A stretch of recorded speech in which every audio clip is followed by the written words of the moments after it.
Packing up, I still wasn't 100% sure what it was that I would do. Keep going? Turn back around? I felt pulled in both directions. In some absurd way, I kind of hoped that someone would tell me what to do, that someone would come up to me and give me an answer, point me in the right direction, tell me this way. I didn't feel like I could make that decision myself.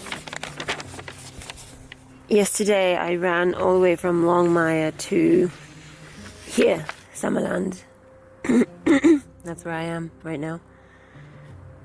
So continuing with this run would mean having to cross all this distance to Mowich Lake today, and then all this way tomorrow. I feel like my legs could do it, but the rest of my body is like screaming at me to stop.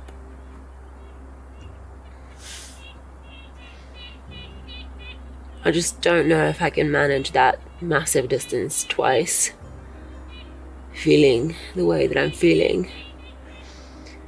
And the further in I go, the more of a risk it could be, because there's no way for anyone to get to me.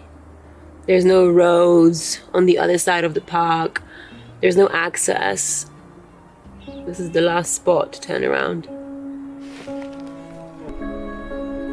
A little plot twist for you. I still have to run today if I want to make it before dark, because it's just too far to walk in one day. So I don't know really how I'm going to do that, but I think my strategy is to walk the uphills, try and run the downhills, drink as many electrolytes as I can possibly get down my throat, and just get through it, knowing that tonight I'll sleep in a bed, and then I can stay in bed for 2 days if I need to. A voice in my head was still telling me, come on, you're not injured. You haven't broken anything. It's not like you're about to die. Funny how for some of us, the unrelenting perfectionists among us, broken bones or impending death feel like the only valid excuses to stop. I feel like I've just been running on adrenaline all the way downhill, all the way up to here. Now I stopped for a cup of soup, and I just feel it all just draining out of me. Maybe I shouldn't have stopped. I still have 20 kilometers to go until the end, and my body's just like, ugh, you know? My legs are fine, it's just like this whole thing's like, stop. It's hard to think straight when you're in the thick of it. Now, rewatching myself, I actually feel proud. There was a time in my life when my ego would tell me never to publish this video. A time in my life when glory and winning were the only options. Where I would obsess over this and call myself a quitter for weeks, for months on end. But that's not me anymore. I've changed. And I'm proud of myself now for knowing when to turn back, for allowing myself not to feel guilty about quitting anymore, and for having enough mental strength and self-awareness to be able to share this story with you. No pride, no ego. I gave up because it was the right decision for me at the time. Oh my god, those nice people gave me a lift the last 5k, and I'm here. Odyssey, I missed you so much. Oh, that's so cold.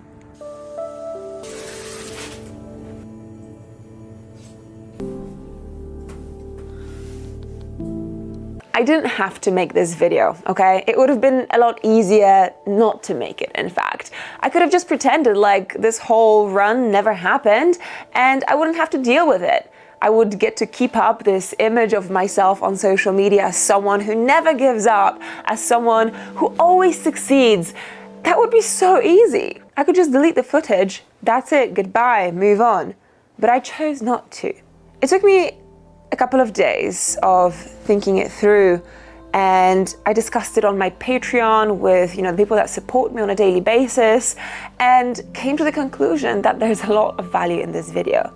And here's why. So I don't know if you can relate to any of this, but over the last couple of years, I have kind of indoctrinated myself with this kind of self-talk that tells me never to quit, you know, kind of based on all those books written by those Navy SEALs who are like ultra athletes, and they tell you, don't ever quit, you gotta keep going, don't be a loser, quitting is for losers. You know, that kind of like really like hyper masculine, power driven, uncompromising narrative. I thought it was making me a better person. It wasn't. It was making me more strict on myself, less forgiving with myself, uncompromising with myself. And for what exactly? For what? I feel like I've lost that gentle, kind, soft piece of myself somewhere along the way, which has made quitting when I need to quit so much harder. And I want to reclaim that. You know? So I don't believe in the Navy SEAL language of discipline anymore. I don't think it's for everyone, and I don't think it's for every single context and every single circumstance and situation that you find yourself in. There's a time and place for that, but that's not how you get to live life. You gotta be gentle with yourself sometimes and kind with yourself, and quitting when you need to quit, when it doesn't feel right to keep going, seems to me like the only sensible choice.